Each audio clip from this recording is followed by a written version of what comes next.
दोस्तों, क्या आपको पता है कि हमारे चांद का भी अपना एक अलग से कैलेंडर होता है। ये तो आपको पता ही होगा कि चांद पर ना तो पानी है और ना ही हवा मौजूद है, लेकिन आप ये जानकर हैरान हो जाओगे कि चांद पर समुद्र भी मौजूद है। आपने धरती से स्पेस में ले जाए गए प्लैनेट्स के बारे में तो सुना ही होगा, लेकिन क्या आप बिलीव करोगे कि धरती पर कुछ ऐसे भी ट्रीज है जिन्हें चांद से लाया गया था। एंड मोस्ट इंटरेस्टिंगली, क्या हो अगर मैं आपसे ये कहूं कि हमारा चांद हमारी धरती की नेचुरल सैटेलाइट है ही नहीं। इसका पता लगाने के लिए आपको वीडियो एंड तक देखना पड़ेगा। चांद के बारे में अनसुनी फैक्ट्स के फर्स्ट एपिसोड को तो आप सबने बहुत ज्यादा पसंद किया था और इसी कारण से आज मैं आपके लिए इसका दूसरा एपिसोड लेकर हाजिर हूँ। आज मैं आपको चांद के बारे में कुछ ऐसी बातें बताने वाला हूँ जिनमें से मोस्टली बातों को तो आपने पहले कभी नहीं सुना होगा। तो आज की इस वीडियो को बिल्कुल एंड तक जरूर देखना।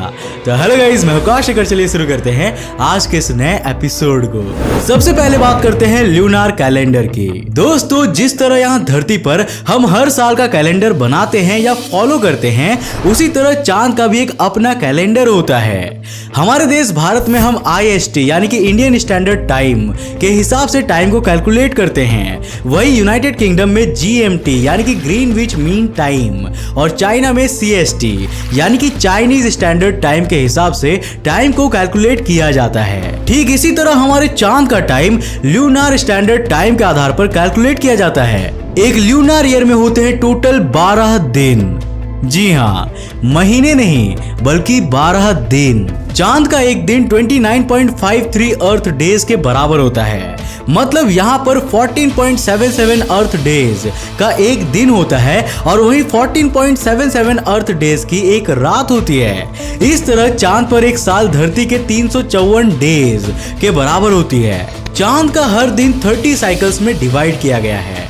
हर साइकिल में 23 आवर्स और 27 मिनट्स होते हैं। अगर हम इसी कैलकुलेशन को कंटिन्यू करेंगे तो चांद का 1 आवर मतलब कि चांद का 1 घंटा हमारी धरती के 59 मिनट्स के बराबर होती है। चांद का 1 मिनट मतलब 59 सेकेंड्स और 1 मून सेकेंड का मतलब होता है 0.984 सेकेंड्स। जिस तरह हमने धरती के 12 महीनों का अलग अलग नाम रखा है, ठीक उसी तरह चांद के 12 दिनों के भी अलग अलग नाम हैं। वो नाम है Armstrong, Aldrin, Conrad, Bean, Shepard, Mitchell, Scott, Irwin, Young, Duke, Cernan and Schmitt. ये सभी नाम उन 12 अमेरिकन एस्ट्रोनॉट्स के हैं जिन्होंने अपोलो प्रोग्राम के अंतर्गत चांद के सतह पर अपना कदम रखा था। चलिए अब बात करते हैं चांद के ग्रेविटी के बारे में। वीडियो में आगे बढ़ने से पहले जानते हैं एक ऐप जंगली रमी के बारे में, जो कि एक ऑनलाइन रमी गेम है विद 25 मिलियन प्लस यूजर्स और ये इंडिया में बिल्कुल लीगल है। आप इसमें डिफरेंट टाइप्स ऑफ रमी खेलकर बड़े अमाउंट जीत सकते हो।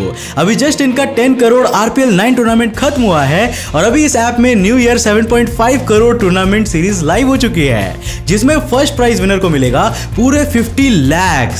यहाँ कंटिन्यूअस टूर्नामेंट चलते रहते हैं जहाँ लोग खेलकर ह्यूज अमाउंट में कैश प्राइजेस जीत चुके हैं। फॉर एग्जांपल, सौरभ पटेल ने जीते हैं 63,000 रुपए, वहीं कुणाल दानी ने एक टूर्नामेंट में जीते हैं पूरे 1 लाख रुपए। और अगर बात करें बड़ी जीत की, तो लोगों ने RPL 9 टूर्नामेंट के दौरान 75 लाख रुपए कैश, होंडा सिटी कार और आईफोन्स भी जीते हैं। है ना अमेजिंग?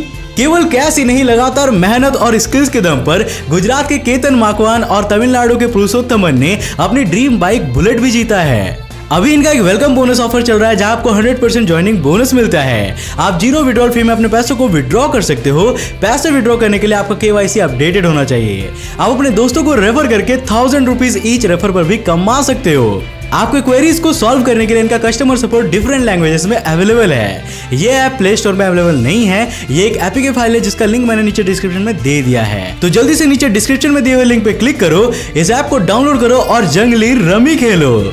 चांद की ग्रेविटी हमारे धरती के ग्रेविटी के कंपैरिजन में 6 गुना कम है। इस तरह अगर धरती पर आपका वजन 100 किलोग्राम का है तो चांद पर आपका वजन केवल 17 किलोग्राम का ही होगा। यही नहीं, चांद पर आप अपनी मैक्सिमम कैपेसिटी से 6 गुना ज्यादा भारी वजन को उठा सकते हो। इतनी कम ग्रेविटी के कारण अगर आप चांद की सतह पर जंप करते हैं तो आप बहुत ऊपर तक जा सकते हैं और बहुत दूर तक भी। लेकिन भाई याद रखना कि चांद की सतह पर लाखों की संख्या में क्रिएटर्स मौजूद है और अगर आपने जोश में होश गवाकर कुछ ज्यादा ही तेजी से जंप लगा दिया तो आप इनमें से किसी क्रिएटर में गिर भी सकते हो और फिर आगे क्या होगा ये तो आप खुद ही जान जाओगे। चांद की इस वीक ग्रेविटी और मैग्नेटिक फील्ड की कमी के कारण यहाँ मौजूद डस्ट के पार्टिकल्स भी बड़ी आसानी से ऊपर आने लगते हैं और यहाँ पर कोई एटमॉस्फेयर भी नहीं है जो उन्हें वापस जमीन पर सेटल कर दे। इस मून डस्ट के पार्टिकल्स एस्ट्रोनॉट्स की आंखों में जा सकते हैं और उसके स्पेस सूट को भी नुकसान पहुंचा सकते हैं। यही नहीं, जब एस्ट्रोनॉट्स अपना भारी भरकम स्पेस सूट पहनकर आगे बढ़ते हैं तो कई बार उनके पैर इस मून डस्ट में 15 सेंटीमीटर तक अंदर घुस जाते हैं। वैसे डस्ट से याद आया कि जब हम इंसानों ने चांद के सरफेस को एक्सप्लोर नहीं किया था तब बहुत सारे वैज्ञानिक ये मानते थे कि चांद की पूरी सरफेस ड्राई क्विक सैंड से ढकी हुई है, मतलब इसकी सरफेस कुछ कुछ धरती पर मौजूद बीचेस के जैसी है। और इसी कारण वो ये मानते थे कि अगर हम वहां पर कोई स्पेसशिप को भेजते हैं तो वो उस ड्राई क्विक सैंड में समा जाएगी और हमारी लैंडिंग अनसक्सेसफुल हो जाएगी। साल 1960 तक हम इंसान ऐसा ही मानते रहे थे, लेकिन बाद में जब हमने कुछ बिना इंसानों वाले स्पेसशिप्स को वहां पर भेजकर देख लिया तब जाकर हमें ये पता चला कि भाई वहां ना तो कोई सैंड है और ना ही कोई रैबिट, काऊ या बफेलो या फिर कोई चांद वाली बुढ़िया है जैसा कि हमें बचपन में बताया जाता था। वैसे आप में से किन किन लोगों ने बचपन में ये कहानियां सुनी हैं मुझे नीचे कमेंट करके जरूर बताना। 31 जनवरी 1971 को नासा ने चांद पर अपना तीसरा मैन्ड मिशन अपोलो 14 भेजा था। इस मिशन में 3 एस्ट्रोनॉट्स चांद पर गए थे, एलन सेफर्ड, एडगर मिचेल और स्टुअर्ट रूसा। सेफर्ड और मिचेल को चांद पर लैंडिंग करनी थी और रूसा को चांद की ऑर्बिट में स्पेसशिप को कंट्रोल करने का काम दिया गया था। खैर हमारी कहानी स्टुअर्ट रूसा पर ही आधारित है। रूसा एक एस्ट्रोनॉट होने के अलावा फॉरेस्ट सर्विसेज में भी थे और वो अपने साथ करीब 400 से 500 ट्रीज के सीड्स चांद पर लेकर गए थे। ये एक एक्सपेरिमेंट का हिस्सा था जिसमें ये देखा जा रहा था कि चांद से वापस आने के बाद सीड्स जर्मिनेट होते हैं या नहीं। 9 फरवरी 1971 को जब वो लोग चांद से वापस धरती पर आ गए तो रूसा ने उन सीड्स को जर्मिनेट किया और यूनाइटेड स्टेट्स के सभी 50 स्टेट्स में उन्हें लगा दिया। और हाँ, ये ट्रीज आज भी मौजूद है। इनमें से एक ट्री अमेरिका के प्रेसिडेंट हाउस यानी कि व्हाइट हाउस में भी लगा हुआ है। इन ट्रीज को हम मून ट्रीज कहते हैं, यानी कि चांद से लाए हुए ट्रीज। दोस्तों जब भी आप चांद को देखते होंगे तो आपको वहां पर कई सारे डार्क स्पॉट्स भी देखने को मिलते हैं। प्राचीन एस्ट्रोनॉमर्स ये मानते थे कि ये असल में वहां पर मौजूद समुद्र है, लेकिन जैसा कि हम जानते हैं कि चांद पर ना ही कोई समुद्र है और ना ही पानी है। ये असल में बेसल्टिक प्लेन्स है जो पहले के समय में वोल्केनिक इरप्शंस के कारण बने थे। वोल्केनिक इरप्शन होने की वजह से यहाँ पर लावा जमा हो गया था और समय के साथ साथ वो सॉलिड में बदल गया। ये चांद की दूसरी जगहों के कंपैरिजन में सनलाइट को बहुत कम रिफ्लेक्ट करता है और इसीलिए ये हमें डार्क स्पॉट्स की तरह दिखाई देते हैं। इन्हें हम मेयर या फिर लूनार मारिया के नाम से भी जानते हैं। मारिया एक लैटिन वर्ड है जिसका मतलब होता है सी यानी कि समुद्र। चांद पर इस तरह की टोटल 17 समुद्र हैं। एक ओशियन है और एक बे यानी कि खाड़ी भी है। सी ऑफ ट्रैंक्विलिटी नाम के ऐसे ही एक लूनार मारिया में अपोलो 11 मून मिशन के दौरान नील आर्मस्ट्रांग ने चांद पर अपना कदम रखा था। दोस्तों अगर आप अंतरिक्ष टीवी के रेगुलर व्यूअर हैं तो आप बैरी सेंटर के बारे में तो जरूर जानते होंगे। ये दो बॉडीज के बीच का वो पॉइंट होता है जहां पर उन दोनों बॉडीज के सेंटर ऑफ ग्रेविटी एग्जिस्ट करता है और वो दोनों बॉडीज उस पॉइंट के अबाउट ही मूवमेंट करती है। हमारी धरती और चांद के बीच में भी यही बैरी सेंटर वाली थियरी काम करती है। धरती और चांद के बीच का बैरी सेंटर धरती के सेंटर से करीब 4671 किलोमीटर दूर है। मतलब अभी आप जहां पर खड़े हो ना उससे 1707 किलोमीटर नीचे जमीन में वो इमेजिनरी पॉइंट स्थित है जिसे हम धरती और चांद का बैरी सेंटर कहते हैं। वैसे अगर हम चांद के साइज के बारे में बात करें तो ये धरती के कंपैरिजन में करीब 27% है।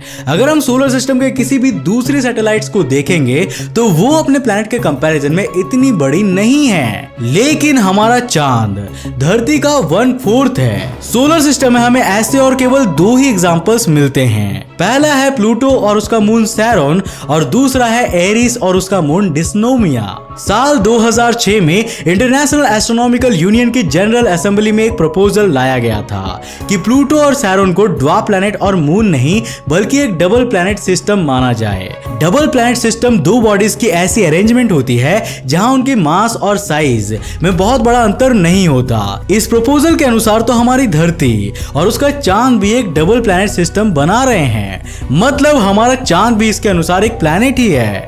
एक लंबी डिबेट के बाद इस प्रपोजल को रिजेक्ट कर दिया गया और हमारी एकमात्र नेचुरल सैटेलाइट को भी सही सलामत बचा लिया गया। दोस्तों, आखिर में हम बात करते हैं चांद पर मौजूद वेस्ट मटेरियल्स की। अब जब हम इंसान चांद पर जाने में कामयाब हो ही चुके हैं तो वहां पर वेस्ट कलेक्ट ना हो, ये कैसे हो सकता है भला? एक एस्टीमेट के अनुसार अभी तक हम इंसानों ने चांद पर करीब 200 टन वेस्ट को जमा कर चुके हैं। इनमें वो खराब पड़े हुए और डिस्ट्रॉय हो चुके लूनार रोवर्स, प्रोब्स और सैटेलाइट्स मौजूद हैं, जिन्हें दुनिया के अलग अलग देशों ने चांद पर भेजा था। ये रोवर्स चांद पर पहुंच तो जाते हैं, लेकिन अपने मिशन पीरियड के खत्म हो जाने के बाद ये वहीं पर हमेशा के लिए पड़े रहते हैं और वेस्ट में शामिल हो जाते हैं। अपोलो मिशन के तहत जो एस्ट्रोनॉट्स और स्पेसक्राफ्ट्स वहां पर लैंड हुए थे, उन्होंने वहां पर cameras, power PACS, drills, towels, brushes, personal belongings और अपने बॉडी वेस्ट जैसे कि यूरिन, स्टूल और वॉमिट बैग्स में भरकर छोड़ दिए थे। ये सारी चीजें आज भी वहां पर मौजूद है। वैसे क्या आपको ये नहीं लगता कि हमें इन सारे वेस्ट्स को वहां से धरती पर लाने या फिर उन्हें प्रॉपरली डिस्पोज करने के लिए भी कुछ करना चाहिए? आप क्या सोचते हो उसके बारे में? हमें नीचे कमेंट करके जरूर बताना। अगर आपने अभी तक हमें इंस्टाग्राम और फेसबुक फॉलो नहीं किया तो कर क्या रहे हो यार, जल्दी जाके हमें इंस्टाग्राम और फेसबुक पे लाइक और फॉलो कर लो। अगर आप नए हो इस चैनल पे तो ऐसे इंटरेस्टिंग वीडियोस के लिए चैनल को सब्सक्राइब करने के साथ साथ नोटिफिकेशन बेल को ओपन कर देना ताकि आप देख सको हमारे वीडियो सबसे पहले। तब तक के लिए बाय, जय